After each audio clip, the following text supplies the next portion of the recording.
Biopic of a billion boys.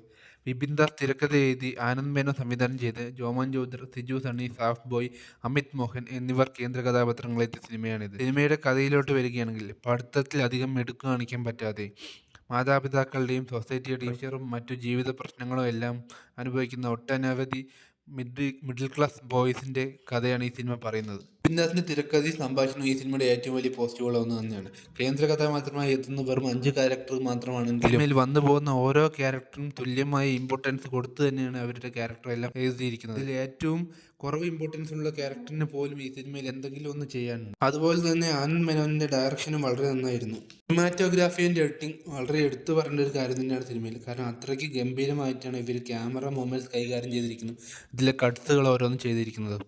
പ്രത്യേകിച്ച് ഒരു fight സീക്വൻസിൽ വരുമ്പോഴുള്ള ക്യാമറ മൂവ്മെൻറ്റ്സ് ആൻഡ് ആംഗിൾ, അവിടെ വരുന്ന കട്ട്സൊക്കെ വളരെ സൂപ്പർ ആയിട്ടുണ്ടായിരുന്നു. എടുത്തു പറയേണ്ട കാര്യം ഇതിൽ കാസ്റ്റിംഗ് ആയിരുന്നു. ഓരോ കാസ്റ്റിംഗ് വളരെ സൂപ്പറായി തന്നെയാണ് ഇവർ ചെയ്തിരിക്കുന്നത്. പ്രത്യേകിച്ച് സിജു സണ്ണിയുടെ അച്ഛനായി വന്ന അസീസ്, ജോമോൻ്റെ അച്ഛനായി വന്ന നോബി എല്ലാം പക്ക പെർഫെക്റ്റ് കാസ്റ്റിംഗ് ആയിരുന്നു എന്ന് വേണം പറയാം. ഇതിൻ്റെ കാര്യത്തിലേക്ക് വരുമ്പോൾ ഇതിൽ കേന്ദ്ര കഥാപാത്രമായി എല്ലാവരും സിജു സണ്ണി, ജോമോൻ, അമിത് മോഹൻ, സാഫ് ബോയ് എന്നിവരെല്ലാം വളരെ മികച്ച പെർഫോമൻസ് തന്നെയായിരുന്നു ചെയ്തിരുന്നത്. കൂടെ പെർഫോം ചെയ്ത ബാക്കിയുള്ള കഥാപാത്രങ്ങൾ വളരെ നല്ല രീതിയിൽ തന്നെയാണ് പെർഫോം ചെയ്തത്. ഒപ്പം തന്നെ എടുത്തു പറയേണ്ട പെർഫോമൻസുകളായിരുന്നു അച്ഛൻ കഥാപാത്രങ്ങളെ എത്തി Kottayam Nazir, Jagadish, Nobi, Azeez. Kottayam Nazir and Jagadish nail the performance എന്ന് വേണം പറയാൻ. നോബി ആൻഡ് അസീസ് അവരുടെ മക്കളുമായിട്ടുള്ള കോമ്പിനേഷൻസ് ഒക്കെ വളരെ നന്നായിരുന്നു. പ്രത്യേകിച്ച് ക്ലൈമാക്സിൽ അസീസ് ചെയ്യുന്ന പെർഫോമൻസ് ഒക്കെ വളരെ ഗംഭീരമായിരുന്നു.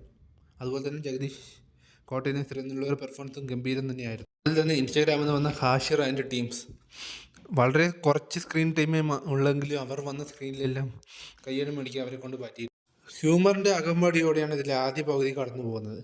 ആദ്യ പകുതിയിലെ ഒട്ടുമിക്ക കോമഡികളും വളരെ നന്നായി തന്നെ വർക്കൗട്ട് ആയിട്ടുണ്ട്. അതിലെടുത്ത് പറയേണ്ട ജോമോൻ ഈ സ്ക്രീനിൽ വരുന്ന ഓരോ നിമിഷവും കയ്യടി വാങ്ങിച്ചിട്ടേ പോയിട്ടുണ്ട്. അതുപോലെ തന്നെ ഇതിൽ വരുന്ന ഓരോ പ്രോപ്പർട്ടി ജോക്സ് ആവട്ടെ, ഇവരുടെ കഥാപാത്രങ്ങളുടെ പേര് വെച്ചിട്ടുള്ള ഓരോ ജോക്സ് ആവട്ടെ, അതൊക്കെ വളരെ നന്നായിരുന്നു.